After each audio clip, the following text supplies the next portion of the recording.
अव्यवस्थित ना हो। बोलो भैया पूरा प्रॉपर देख लें कि भाई पूरी व्यवस्था है, और पंडित जी का इस पे विशेष ध्यान रहता था, बिल्कुल वैसे एकदम सावधान रहते थे वे हर चीज में। अगर दर्शन करने जा रहे हैं, मंदिर में जा रहे हैं, देख रहे हैं, तो सारी चीजें एकदम पूरा बारीकी से श्री जी हम, क्योंकि कई बार होता है ऐसे टेढ़े श्री जी विराजमान कर दे या सिंहासन पे सीधा नहीं आता है, तो इसका बहुत विशेष ध्यान देना चाहिए।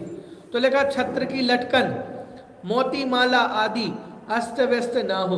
बोले अगर माला आदि है कोई टूट गई हो या कुछ भी हो गया हो तो वो उसको सही करवाओ या बदल के दूसरी लाओ, लेकिन कोई भी अव्यवस्थित नहीं होना चाहिए। और भामंडल छत्र सिंहासन श्री जी अव्यवस्थित ना हो। क्यों? क्योंकि भैया ये महान अभिनय होगी, क्योंकि हमारे इतना बुद्धि विवेक तो है हमारे पास कि जो चीज जैसी उठाई, जहां से उठाई उसको क्या करें, उसी प्रकार से व्यवस्थित करें। छत्र आदि बहुत निकाल ले, अब आजकल तो जो नहीं हो वो कम है, क्योंकि पंचम काल की बलहारी है, धर्म का नाश होना है तो धीरे धीरे ऐसे ही होगा। तो कहा भैया ये सारी चीज़ों का विचार कौन रखेगा, इन सारी चीज़ों का विचार हम रखेंगे। तो मंदिर की एक एक चीज पूरी प्रॉपर व्यवस्थित होना चाहिए। मैं देखा पंडित जी को, उनका जीवन कितना अद्भुत था, कितना विचार विश्लेषण, कितनी गंभीरता से हर चीज का भी अवलोकन करते थे। तभी ये देखो इतनी सारी बातें हैं, लेकिन हमारे ख्याल में नहीं रहती कि भैया ये भी करना था या ये भी आगे। अभी तो ये शुरुआत करी हमने, और आगे आगे हम चीजें पढ़ेंगे और चीजें में बताएंगे। तो वो नियमित वाली चीजें हैं, ले रोजाना करने वाली चीजें, लेकिन हमें छोटी छोटी सी बातें ध्यान में नहीं रहती, लेकिन वे सारी उनने ऑब्जर्व करी और यहाँ लिखी। मैंने कहा ना ये तो डायरी है उनकी, तो डायरी है, लेकिन पूरी डायरी ये सीखने के लिए है। हम क्या करते हैं, अध्यात्म का अतिरिक्त तो कर लेते हैं, भैया हम तो समय सार पढ़ने वाले हैं, है ना, शुद्ध तत्व की बात करने वाले हैं, तो भैया पहले व्यवहार तो समझ लो।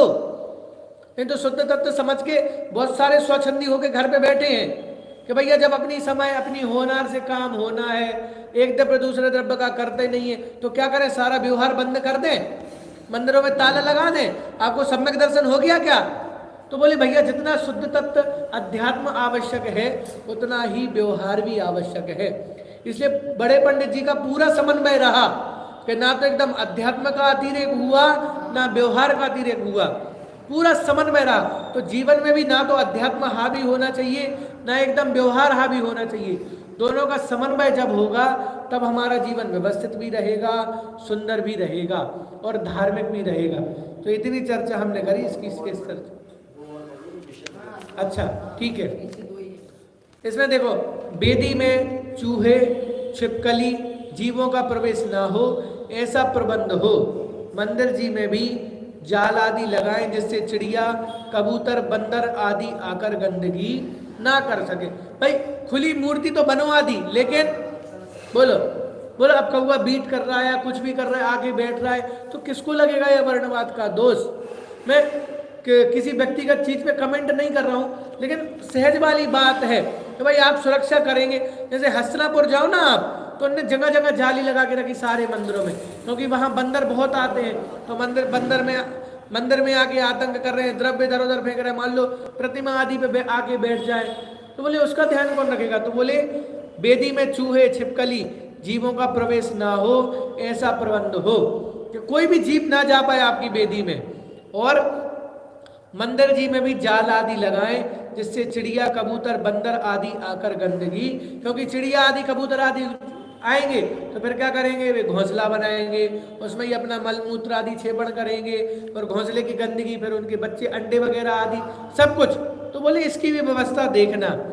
फिर फटी चटाइयाँ ना हो, वेस्टर्न सुंदर हो।